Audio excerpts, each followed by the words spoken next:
when you get to understand your personality, you are able to understand your capacity. Hi everyone, this is Marianne and welcome to Empowered. And let me also add this, that being that we are born by, we have DNA, different DNA of father and of mother. No one person has just one personality. You might have one dominant personality trait, but a lot of us have, we are a concoction. Let me call it a concoction, that you might be sanguine, but then also you have some choleric tendencies and you've been influenced by melancholic. And also, I know that you can also adapt. You can adapt. For example, if you're deeply melancholic, you're the people that want to be alone, you're really, they say moody, they call it moody, because the melancholic trait is just people who are deeply introverted. And probably you may get to a point where, because of what you do, probably you're called to speak to people. You see, you can't speak when you're quiet. You need to get out of your shell. You might need to get out of your shell and begin to embrace some of the extroverted tendencies. Maybe begin to talk a little bit more. Begin to work on your social skills and all that. And again, remember this, we are human beings. We are constantly evolving or transforming.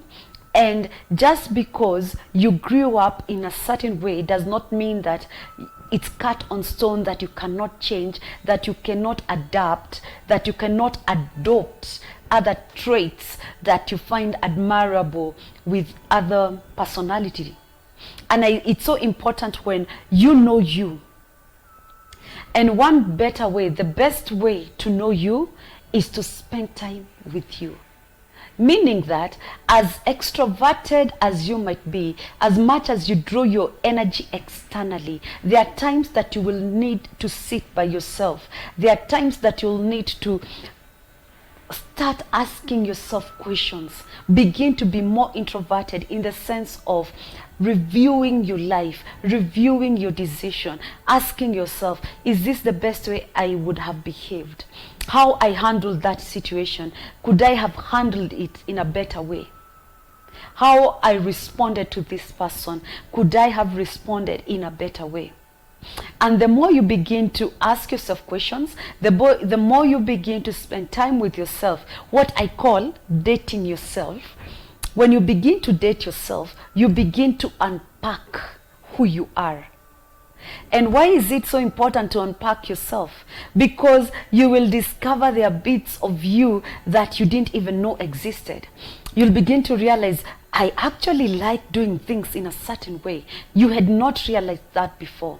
But the minute you begin to unpack yourself, you begin to see the point. As you begin to realize all the complexities within you, you begin to unpack one by one, and you're able to work on the things that have been holding you back, and at the same time you're able to maximize on the things that you're really strong at. And a lot of people will be amazed. There are people we watch and we wonder, how are you able to run a business?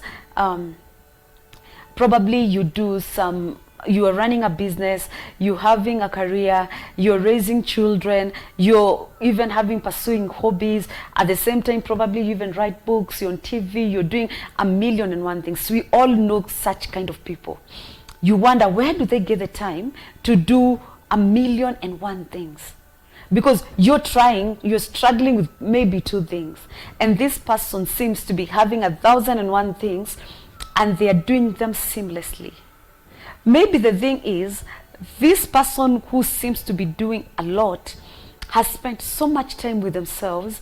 They know their capacity, they know their ability, and they know when to stop. And that is different from the person that is just trying to pursue one thing and living from paycheck to paycheck. The life of paycheck to paycheck is not a fulfilling life.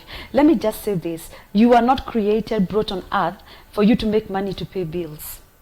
There's so much more to life than paying bills, or it's the rat race. You know, you make money, you pay bills, you get in debt, you make money, you pay, get in debt. It's, you know, it's a rat race. You're forever on that. You never get out.